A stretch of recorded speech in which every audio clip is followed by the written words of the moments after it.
Okay, electromagnetic spectrum. Those of you know me know I don't like dogs very much.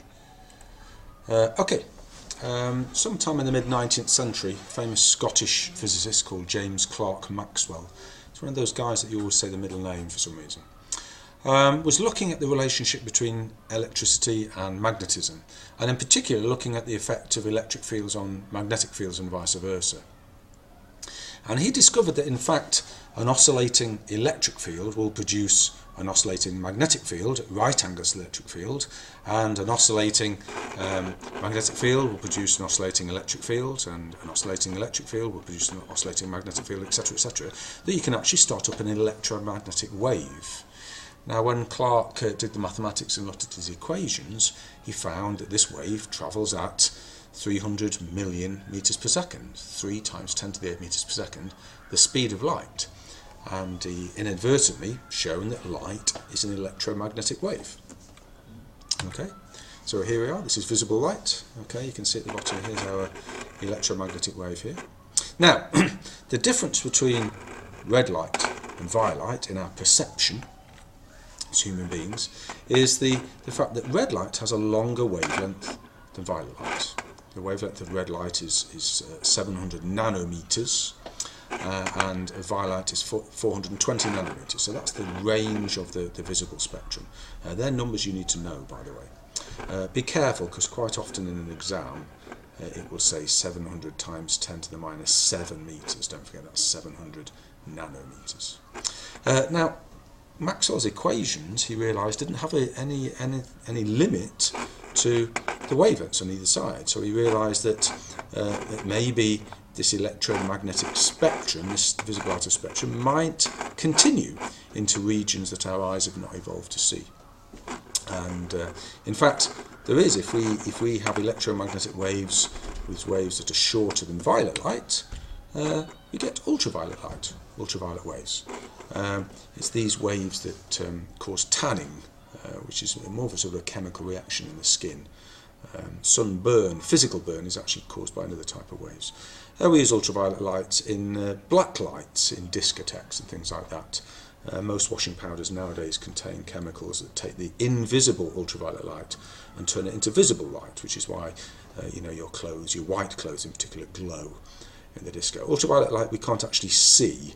Black lights do produce a tiny amount of violet light as well, which is why we sort of associate them with violet light. And ultraviolet waves have a smaller wavelength, between about 10 to the minus 7, 10 to the minus 8 meters. Notice this is a range, so there's a gradual change from violet into ultraviolet light. And of course there's no limit on the size of the waves, so there are waves that are smaller than ultraviolet. I wonder if you know what they are. They're X-rays. Okay, X-rays have a wavelength. Again, it's a range. 10 to the minus 9, 10 to the minus 11 meters. That's about the size of an atom. An atom is about 10 to the minus 10 meters, an angstrom we used to call them. X-rays, of course, they travel at the speed of light. They do all the things that light does. And of course they have other properties as well, in which they can tend to go through materials. Some materials attenuate or reduce the X-rays more than others, hence we use them in medicine and things like that. Okay, and there are waves smaller than X-rays. Okay, electromagnetic waves, they are gamma rays. Okay, gamma rays very similar to X-rays in many respects. In fact, there is an overlap between these two. Gamma rays come from the nucleus of an atom during radioactive decay. And again, it's a range here, but approximately the size of the nucleus of an atom. So if you think of X-rays as having a wavelength approximately the size of an atom, 10 to the minus 10, gamma rays approximately the size of the nucleus of an atom, which is where they come from, of course, 10 to the minus 15 meters. Gamma rays travel at the speed of light. They are light waves, but of very, very high frequency, very, very small wavelengths. Thinking of the uses, X-rays obviously we use in medicine, we talked about before, used in airport security. Gamma rays, also used in medicine. They can be used to treat cancer. Ironically, of course, they can also cause cancer, but it can used to treat cancer. If we zap tumours with gamma rays, they tend to die. Gamma rays can also be used for sterilising medical instruments, for treating food, to kill bacteria on food, things like that.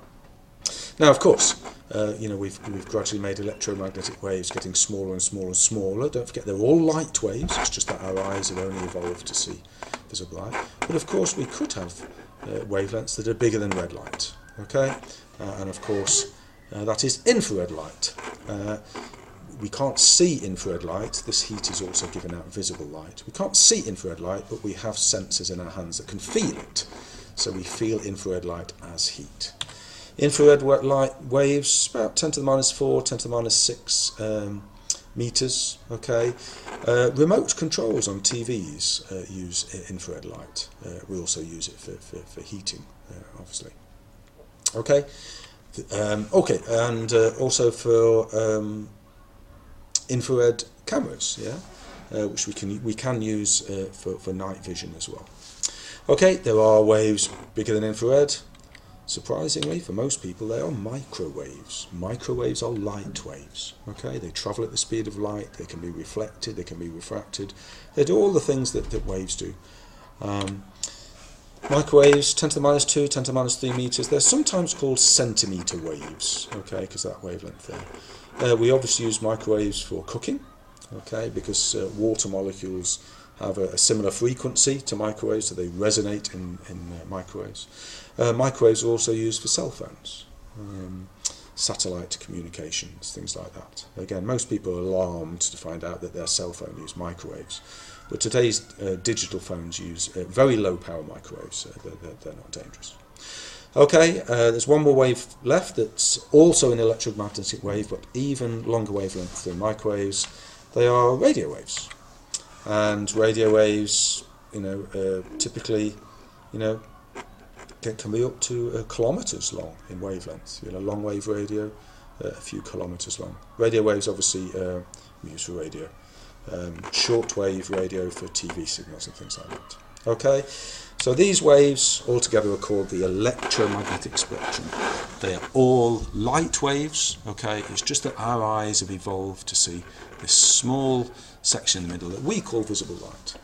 The reason for that is because the sun gives out most of its energy in that range of the electromagnetic spectrum, so we've evolved to see that. There are some creatures, of course, that can see in infrared that are nocturnal. That's why they've evolved that.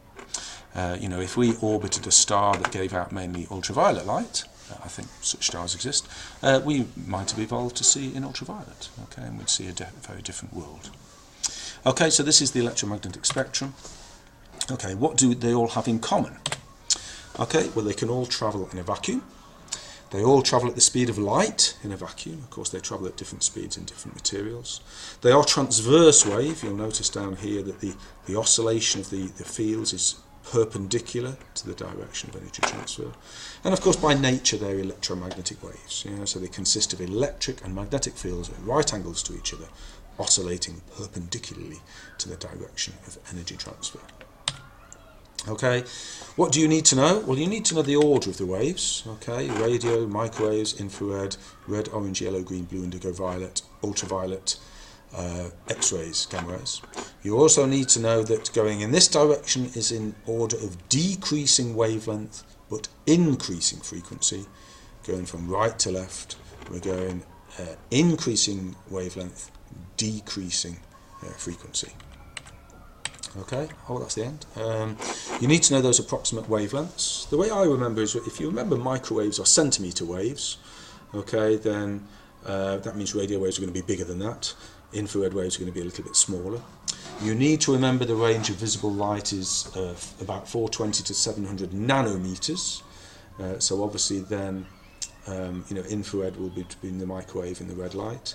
Ultraviolet's a bit smaller than violet. If you remember, the X-rays are about the size of an atom, 10 to the minus 10. Gamma rays are about the size of the nucleus of an atom, 10 to the minus 15. Okay, I think that's electromagnetic waves. Okay, so a bit of learning for you to do there.